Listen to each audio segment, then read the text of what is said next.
د شریعت غږ رادیو درنو او قدرمنو اوریدونکو، السلام علیکم ورحمت الله وبرکاته. په دې هیله یم چې ټول درانه اوریدونکي به روغ جوړ او د صحت جامې به مو پرتن وي. دا د یو ځل بیا ستاسې د خوښې ستورو مزل خپرونه پیل شوه. د نن خپرونې کوربه مو بیا هم د تل په څېر زه عمران الدین نیکمن یم. درنو او قدرمنو اوریدونکو، نن درته د ستورو مزل په خپرونه کې د نیشاپور د شاهین داستان یا ناول 5مه برخه دراوړم. خو وړاندې له دې چې د 5مې برخې د نشر ور پرانیزم، لومړی ورځم د تېرې برخې وروستۍ جملې دراوړم چې تېره 4مه برخه په کومو جملو او کومو کلماتو پای ته رسېدلې وه. خو درنو او قدرمنو اورېدونکو، یوه هیله له تاسې لرم چې دا خپرونه را سره هم د نورو خپرونو په څېر تر پایه پورې واورئ او ما یوازې پرېنږدئ. تاسې د نیشاپور شاهین داستان یا ناول په 4مه برخه کې اورېدلي وو چې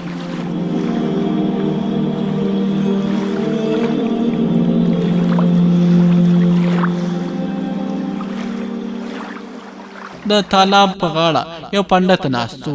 همت د هغه سره نږدې د خپل آس راکې ووت. کله چې خپل پتک واخیست او د حوض په لور روان شونو، پشپال ورته په زګربي شکله آواز وویل: زبتا زه ستومانه شوی یم، ما هم لاس ښکته کړه تر څو لږ څه آرام وکړم. هما د هغه په دواړو لاسو ونیوه او لاندې یې راښکته کړ او د یوې تیږې د پاسه یې کېناوه. هغه دوباره خپل پتک راواخیست او د حوض غاړې ته راغی او هڅه یې وکړه تر څو یې د اوبو ډک کړي. یو ناڅاپه پرې د حوض په غاړه د ناست پنډت سترګې ونښتې او پرې نارې کړې چې ای زناوره، صبر وکړه، ولې ټول ډنډ مرداروي؟ هما دې په لور هېڅ توجه ونه کړه او د خپل پتک ډکولو ته یې دوام ورکړ. پنډت د غصې او قهر نه خوټېدلی راپورته شو او نږدې راغی او هما دې د پښې په زنګون باندې په سختۍ سره وواهه او ورته وویل: ته څوک یې مرداره؟ ته نه پوهېږې چې دا حوض یوازې او یوازې د پنډتانو لپاره دی؟ پخوا د دې چې همت څه ووایي، پشپال پرې د قهر او غصې نه ډک اواز کې وویل: مهاجره، ولې د لارې د ډنډ لپاره جګړه کوي؟ همت خپل پتک د اوبو ډک کړ او راپورته شو. هغه پنډت ته یې په قهرجنو سترګو وکتل. پنډت هم په قهرجنه او لړزېدلي اواز وویل: ای ذلیله انسانه، ما ته مسلمان ښکارې، تا څه فکر کړی؟ زه به درته د دې ګناه په مقابل کې سخته سزا درکړم. پشپال په داسې حال کې چې د پنډت د کنټرولولو هڅې یې کولې وویل: ستا کار خو امن ته وده ورکول دي. مهاجره، د هر انسان روح او فکر یو شان اوسي. توفیر یوازې په عبادت کې را پیدا کېږي. همدغه شیان دي چې یو انسان د بل څخه جدا کوي. د دې نه اخوا هر انسان بیلتون، هسې دوکه او فریب دی. د غوایي په څېر تاو راتاو شو او پشپال ته ویل: نجسه، ته خو هندوی، ته هم خپل هندیت له لاسه ورکړې. آیا ته هم د مندر د اصولو په خلاف روانې؟ اوس نو د همت غوسه اخر ته رسېدلې وه. په یو شړک سره یې خپله ځلېدونکې توره راویسته او په ډېر قهر سره یې ویل: ته څنګه فنډت یې چې د انسانیت بوی هم نه لرې؟ آیا ستا مذهب تا ته همدا درښیي چې د کوم اړمند اړتیاوې مه پوره کوه؟ یو تږی پرېږده چې ومرې، اوبه مه ورکوه. زه به دې اوس دا هر څه د خاورو سره خاورې کړم. ایا ته نه پوهېږې چې الله تعالی دغه ټول شیان د انسانانو د ګټو لپاره پیدا کړي دي او ټول انسانان ترې یو شان ګټه اخیستلی شي؟ ای ګناهګاره انسانه، ته نه وینې چې د اوبو د نم، د اور د ځلېدا، د لمر د ګرمۍ او د هوا د لمسولو څخه هر انسان د خپلې خوښۍ په مطابق ګټه اخلي؟ بیا تاسو پنډتانو ته دا حق چا درکړی چې ښکته او پورته طبقات پیدا کړئ؟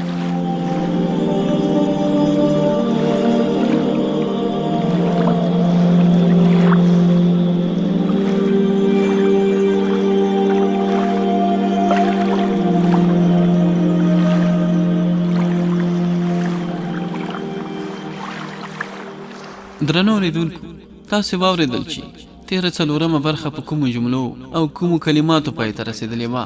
5مې برخې ته له دې جملې څخه دوام ورکوو. همت په خپلو شونډو باندې ژبه راښکوده او بیا یې ویل: دا ګنګا، جمنا، دجله، سرسوتي، سرجو، راوي، نیلاب دریابونه د انسانانو لپاره د عظیم او ستر خدای له اړخه تحفې دي. تاسو پنډتانو هسې په هسې خپل هندو قوم په 4 ډلو ویشلی. په خپل کتاب حرم شاستر کې هندوان په 4 طبقو ویشلي: براهمن، کشتری، ویش او شورت. د هغه له وینا له مخې برهمني زوی جنتي وي، د ریاضت لپاره کشترانیا جنتي دی ځکه چې هغوی د جنگ په میدان کې تر مرګه پورې جنګیږي. ویشتانی جنتیان دي ځکه چې هغوی حیوانات سره وي او ساتي، او د شودرو بچیان به د دې پورته 3 ډلو خدمت کوي. آیا ته اچهوتان مراد او کسف غړي؟ هغوی انسانان نه دي ان تر دې چې تاسو د ګنگا دریاب ته هم نږدې نه ور پرېږدئ. ګنگا د چا ملکیت نه دی، هغه یو دریاب دی چې هر انسان ترې د خپل ضرورت په اندازه ګټه اخیستلی شي.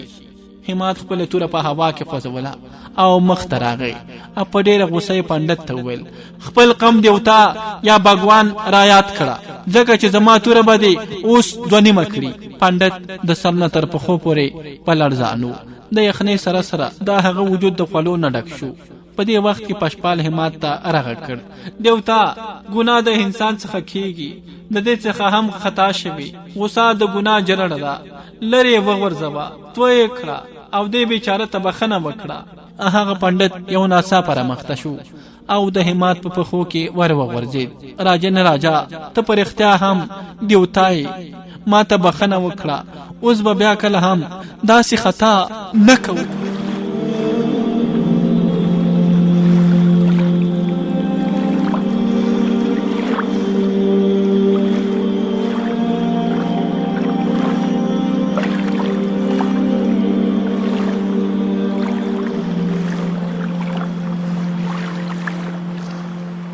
د همات په شونډو خندا راغله. کېدای شي چې هغه به هغه پنډت هسې ویراوه. هغه یې په ورانه وواهه او ورته یې وویل پورته شه او زما د خبرې ځواب راکړه. یاد ساته که درواغ دې وویل نو څټ به دې همدلته پرې کړم. پنډت ورته په لړزان د اواز وویل او ووایه مهاجره. همات ورته په سخت لهجې سره وویل آیا د دې ځایه دې داسې تلونکي 4 کسه سپاره کتلي دي چې یو پیغله هم لزان سره وړي وي؟ پنډت ورته سم د لاس ویل استاسو د راتلو نه څو لحظې مخته هغوی د دې ځای ولاړل، خو هغوی چې په کوم رفتار سره تلل که په هماغه رفتار سره روان وي نو هغوی به ډېر تر ډېره میل لرې واټن پورې وهلی وي.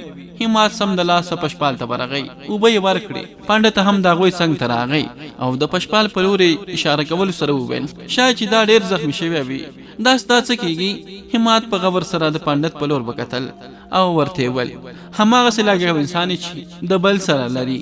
پنډت په اندېښمنې لهجې سره یو ځل بیا وپوښتل ته مسلمان یې دا هندو دی، ستاسې د دواړو عقیده او فکر یو د بل سره نه لګي، بیا تاسو دواړه څه ډول ملګري شوي یاست؟ همات په خفګان سره وویل آیا د انسان د ذات په نسبت د هر انسان د بل انسان سره څه اړیکې نشته؟ بیا همات پشپال پورته کړ او په خپل لاس یې کېناوه او پنډت ته یې وویل ته زموږ وخت ضایع کوي، ورځه او مندر کې د عبادت کوه، زه د وخت د ضایع کېدو پرته د یو چا په تعقیب پسې روان یم. همات پاس پور شو او هغه بیچاره پنډت ورته په حیرانه سترګو کتل. همات خپل اس مخ ته ځغلاوه.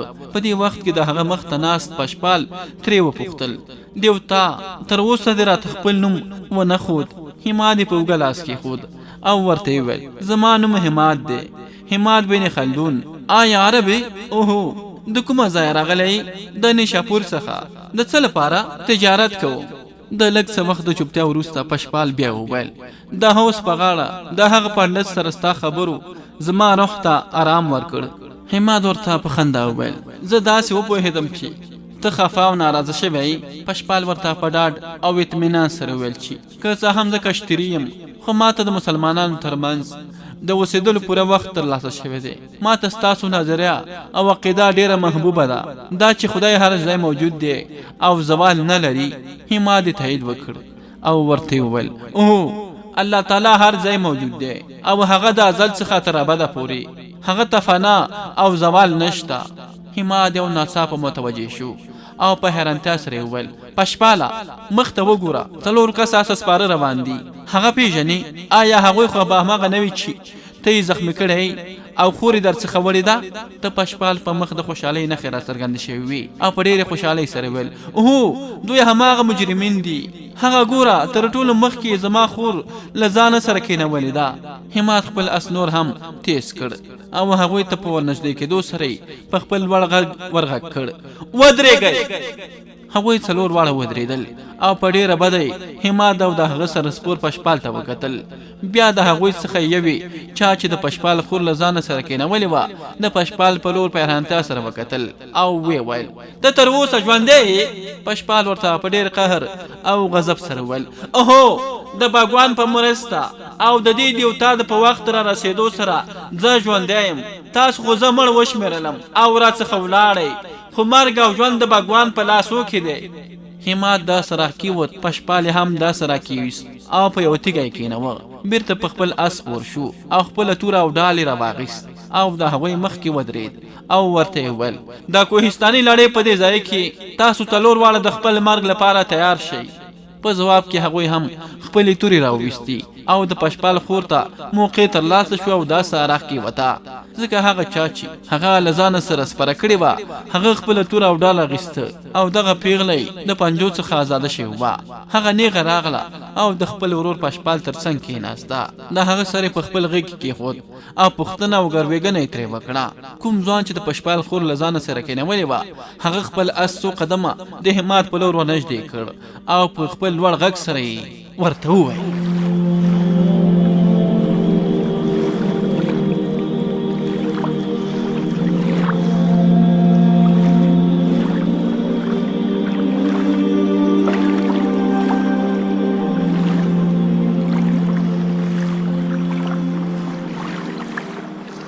بے عقله زمونږ په کار کې خنډونه را پیدا کوي. زه به د روح او جسم دواړه ټوټې ټوټې کړم او مړی به د همدلته په دې واده کې ښخ کړم. بدبخته تا ته زموږ د لارې د بندېدو هیڅ اختیار نشته. زموږ د لارې څخه لرې شه او کنه زه په ځان ته ځان ستا مقابله وکړم او ژوند به دې په نشت کې مخ کړم. دلته به ستا څوک مرستندویه هم پیدا نشي. یا ساته موږ کشتریان یو او په جنگ کې د مرګ نه وروسته کشتري ته جنت ورکول کیږي. کله چې هغه خاموش شونو هماد خپل درنه توره په لاس کې اړوله او راوړوله او ورته ویل مخ ته راشه او پر ما حمله وکړه. زه تاسو څلورو واړو ته په یو ځل د جنگ بلنه درکوم، خو یاد ساتئ چې د دې کوهستاني سیمو په داخل کې د تاسو سره زما مقابله به زما د ټول عمر د ریاضت ازمیښت وي. یاد ساتئ لکه څنګه چې اسب د خپل مالک او غوی خپل څرونکي پیژني په دې توګه زه هم د جنګ په فن پوهیږم. زه به تاسو ټوله بدي پرېمینځم او ستاسې موجونه به سره نیغ کړم. زما تر مخه به ستاسو هیڅ فریاد اورېدونکی نه وي.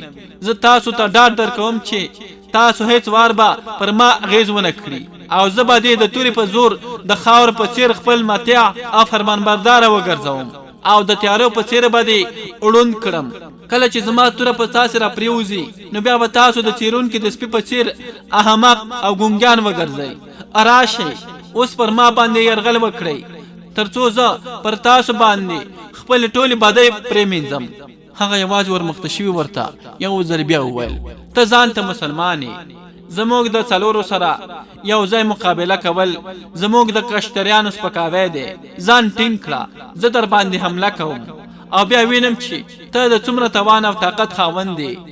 هماد هم خپل اس ور مخته کړ. تر دې وخته پورې هغه مقابل کس خپل اس را مخته کړی و او په هماد حمله کړې وه، خو هماد گزار په خپل ډال باندې واغیست او خپل ځان یې ترې خوندي کړ. په جواب کې چې کله هماد خپل گزار وکړ نو هغه ونه توانید د هماد د گزار په مقابل کې تم شي. د هماد توره د هغه د څټ تر څنګ ولګېده او د هغه ټول جسم یې څیرې کړ او د اس د ملا پورې ور ورسېده. په فضا کې یو هولناکه چیغه پورته شوه. اوس نو د هغو لار وهونکو یو ملګری د خپل اس سره یو ځای د دې نړۍ څخه تللی و.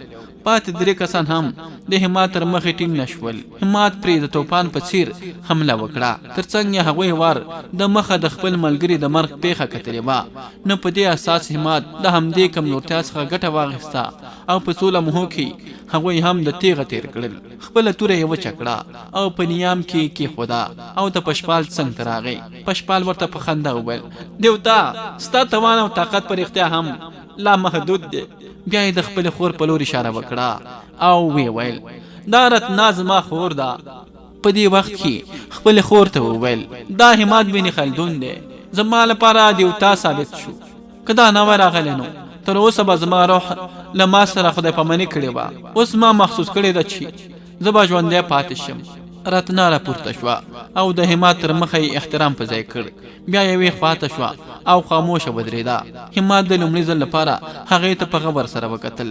هغه د تازه شیدو په څیر زړه وړونکي او په کوم بهار کې د یوازیني ګل په څیر مړاوېدونکې ولاړه وه. هغه د همات تر مخه داسې ولاړه وه لکه په تیاره شپه کې چې سپوږمۍ راختلې وي. همات د هغې په دغه راجذبونکي شکل څهره کې ورننوتی و. اوس هم د لاسه یې ځان سنبال کړ او د پشپال په لور د کتلو سره سم مې څه ویل غوښتل، خو رتنا پرې رامخته شوه او ورته یې وویل دا چې زما د ورور سره کومه مرسته کړې ده د هغې په بدل کې خدای تار سر بلنده وساتي. ستا کشتۍ دې لا زواله اوسي او ارمانونه دې پوره شه. زه درته ډاډ درکوم چې که کله هم کوم تکلیف درته پیدا شي نو موږ خپل مرستندویه او دوستان وګڼه. د باغوان په مرسته به ستا هر کار پوره کړل شي.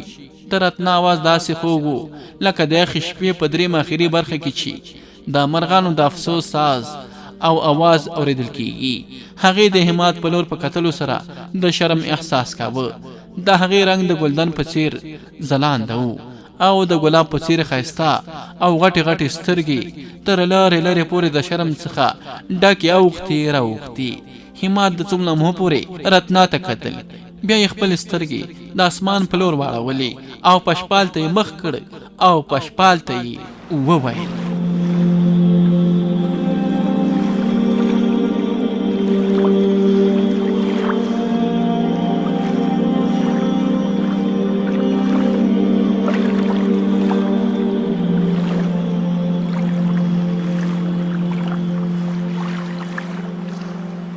پشپاله د اسمان په لور ووینه. ورېځې څومره ګړې او خوځنده دي. موږ باید د دې ځایه کوم خوندي ځای ته ولاړ شو او که نه د یخنۍ دا باران به زموږ لپاره مصیبت وګرځي. پشپال د هغې د خبرې سره خپله خبره یې وکړه او ویې ویل ستا خبره صحیح ده، خو د تللو مخکې یو کار کوو. ته ګورې چې هغه 4 کسان چې تا ووژل د هغوی سره 6 آسونه وو. 4 د هغوی خپل او 2 زموږ د خور او ورور وو. زموږ د آسونو په خورجینونو کې د ډېر زیات شمېر نغدې رقم نه علاوه قیمتي زیورات، د خوراک څښاک شیان او د سرو زرو او سپینو زرو څو لوښي هم پراته وو. همات خبره پرې کړه او ورته یې وویل ستا مقصد دا ده چې لومړی هغه آسونه راونیسو. پشپال چې د خپلو زخمونو در په مشکله توګه هضماوه ویې ویل ستا خبره صحیح ده. همات کرار مخ ته ورغی. کرار یې ټول آسونه راونیول او پشپال او رتنا خواته یې راوستل. لومړی د پشپال او رتنا د آسونو تر څنګ 2 نور آسونه هم د هغوی سره وتړل. اوس نو 2 آسونه پاتې وو چې په یو یې رتنا سپره کړه او په بل یې پشپال د خپل ځان سره سپور کړ او د هغه ځای روان شول. د لږ څه مخکې تللو سره سم هغوی د پشپال نه پوښتنه وکړه په دې کې څه حکمت دی چې تا 4 آسونه د خپل آس پورې وتړل او په خپله د هغو لټیرانو په آس سپور شوې؟ همات ورته په خندا کې وویل څرګنده ده چې زموږ او ستاسو آسونه زموږ سره مخته دي. هغوی به هرومرو زموږ سره را روان وي. په دې توګه هغه 2 آسونه چې د هغوی سره تړل شوي دي هغه به د تیښتې نه ووځي او دغه 2 آسونه چې موږ پرې سپاره یو د دوی د تیښتې خو پوښتنه نه را پیدا کېږي. پشپال د اطمینان ساه واخیسته او ویې ویل ته ډېر زیات زړور او نیک انسان یې. همات د 2 ساعتو د ځنډ نه وروسته ترې وپوښتل پشپاله تا خو ما ته ونه ویل چې کومو خلکو چې تا ته زیان در رسولی و د هغوی سره دې څه ډول دښمني درلوده؟ پشپال یوه سړه ساه واخیسته او بیا یې وویل ما هم همدا فکر کاوه چې ته به راڅخه دا پوښتنه هرومرو کوي. موږ د اجمیر اوسېدونکي یو. زما د خور ښایست زما لپاره د مصیبتونو سبب ګرځېدلی دی. د نن څخه څه موده مخته د اجمیر راجا رای پتهورا د خپلې مشرې لور کلیزه لمانځله. په بدقسمتۍ سره هلته زما مور او پلار زه او زما خور رتنا هم شریک وو. هلته د کرم بیه وطن د راجا سترګې زما په خور ورسمې شوې او سمدستي پرې عاشق شو. د کلیزې د لمانځلو نه وروسته هغه زما د مور او پلار سره اړیکه ونیوله او د رتنا سره یې د واده کولو غوښتنه ترې وکړه. زما مور او پلار بانه وکړه او دا خبره یې شاته وغورځوله او ورته وویل چې رتنا یې نه مني. هغوی پوهېدل چې راجا رای یو ذلیل او باش انسان دی. کومه ښایسته پیغله شي خو خوخه کړي د هغې سره واده کوي او کله چې خوښه شي نو وژنې هم د هغې هوس تر دې زیات شوی ده چې د اجمیر په راجمندر کې چې کومې منجورانې او عبادت کوونکې ښځې دي د هغوی عزت هم خوندي نه دی پاتې شوی. هغه د ډېر لالچ له مخې زما په مور او پلار فشار راوست تر څو د رتنا د واده کول ورسره هوکړه وکړي، خو هغوی ترې په څرګندو ټکو انکار وکړ. په دې وخت کې هغه زه او رتنا د ودوس کور ته واستولو. هلته موږ یوې تاخانې کې اوسېدو. زما مور او پلار راجا راجي ته وویل چې پشپال او رتنا چیرې تښتېدلې دي. راجا په دې خبره ډېر قهرېدلی شو او زما مور او پلار یې دواړه ووژل او په ډېرې بیړه یې زموږ د دواړو د پیدا کېدلو هڅې پیل کړې. لږه مو د مخته زه او رتنا د اجهوتانو په کالیو کې د ښار نه راووتلو او دې لورې ته راوتښتېدو.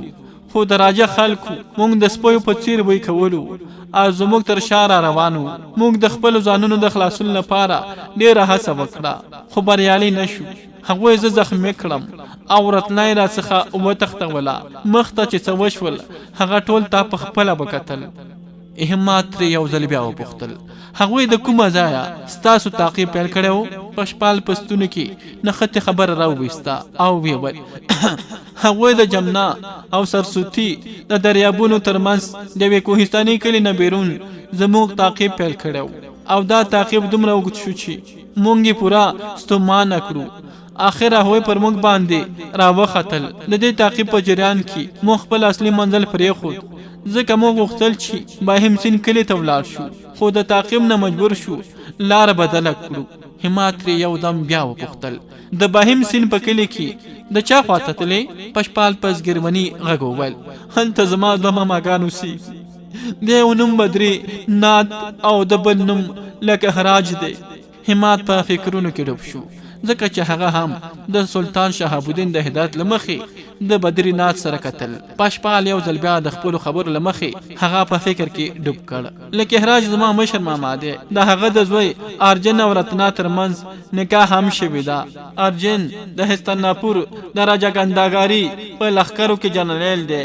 بهم سیم کې هم موږ دواړه ورور او خور په احتیاط سره واړه ووسو ځکه دا ټوله سیمه د هستاناپور د دهلی د ښار پخوانی نوم دی.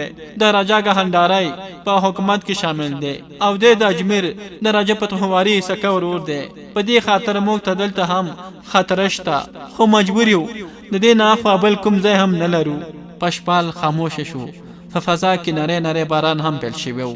دوی د سرتوتي د دریاب څخه تیر شول. اوس د دوی تر مخه د خامو کورونو او جونګړو آباد یو کلی پروت و. د دې څخه بیرون په لښتیو او ویالو کې د سرسوتي د دریاب اوبه بهېدې. همت د دې ویالو څنګ ته راورسېد او هلته یې د یوې نجلۍ څخه وپوښتل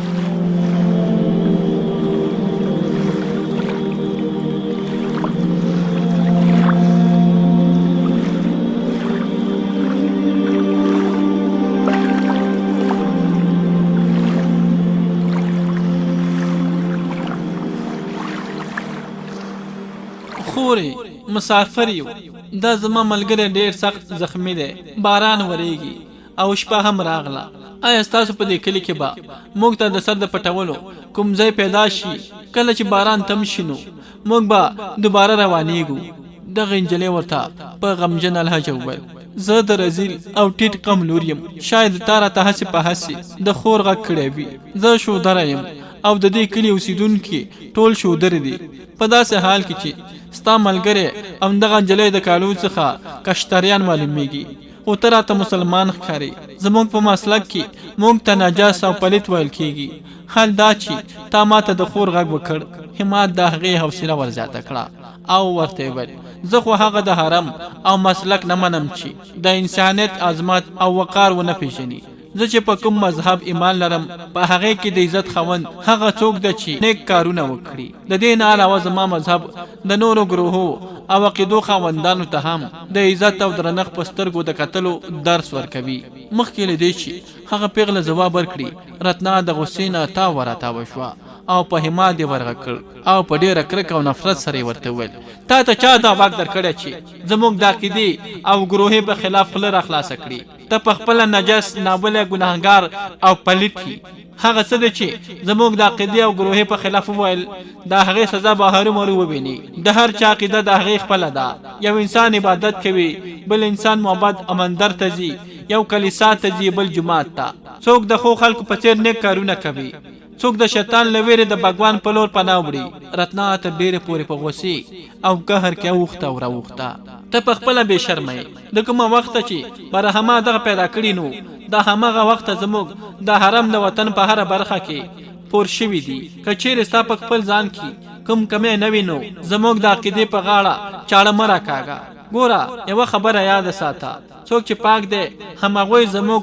د حرم ښه پېژني زه تا ته څه نه وایم خو داسې خبره چې زموږ د حرم په خلاف وي د بل چا سره که وکړي نو ګردن به دې پرې کړل شي حماد په ډېره سړه سینه رتنا ته وویل ته نه یې پوه شوې ما ستاسو د درهم په خلاف هیڅ نه دی ویلي ما د هغو رسمونو او رواجونو په خلاف خبره کړې چې خلک په زوره په خپل د حرم کې رانه باسي او که نه زما مذهب هر بل مذهب ته په احترام او درنښت سره ګوري او د همدې درس راکوي رتنا یو ځل بیا په قهرجنې لهجې سره وویل ستا مقصد څه دی آیا زموږ په د حرم کې خلکو په خپله غلطې خبرې رانویستې دي واوره رتنا مجبوره شو چې خوله بنده کړي ځکه پشپال تر اوسه پورې په پوره صبر سره هر څه اورېدل په غوسې او قهر رتنا ته مخ کړ او ورته ویل ذلیلې کمینې خوله ونیسه پوهېږې ته د چا په خلاف چاپېری حماد زما محسن دی نوموړی ډېر نیک او نیک خویه انسان دی زما لپاره دیوتا دی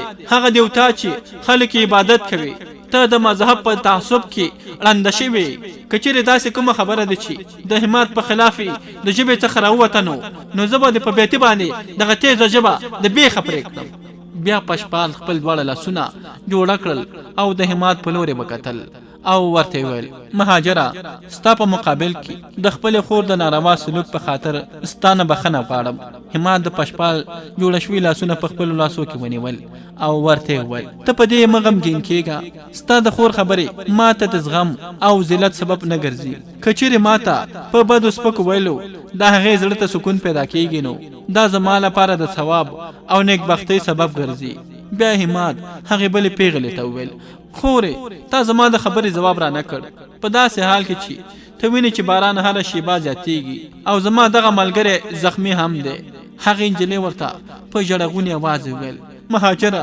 تاسو آکاش یاست او زه دهرتي یم ما ته دوباره د خور د ویلو په خاطر ته دا خبره هېروي چې زه د شودر یم او شودریان د خدمت لپاره پیدا کېږي حماد ورته د خوږې نامې په څیر وویل خپل ځان دومره ښکته مه ګاڼه دا اسمان زما د خدای جلال او ځمکه فضا د هغه سند ډګزوي ټول انسانان د آدم اولاد دی او د آدم ضمیر د حق او تعجیل څخه غلط جوړ شوی دی د خاورو څخه په دغه جوړ شوی کالبوت کې سهوه اخیل شوې ده زه یو ځل بیا تا ته د خور په نامه غږ کوم هغه پیغله په ژړا شوه د سترګو څخه یې د اوښکو سیلاب روان و حماد ترې په ډېره غمجنه لهجه وپوښتل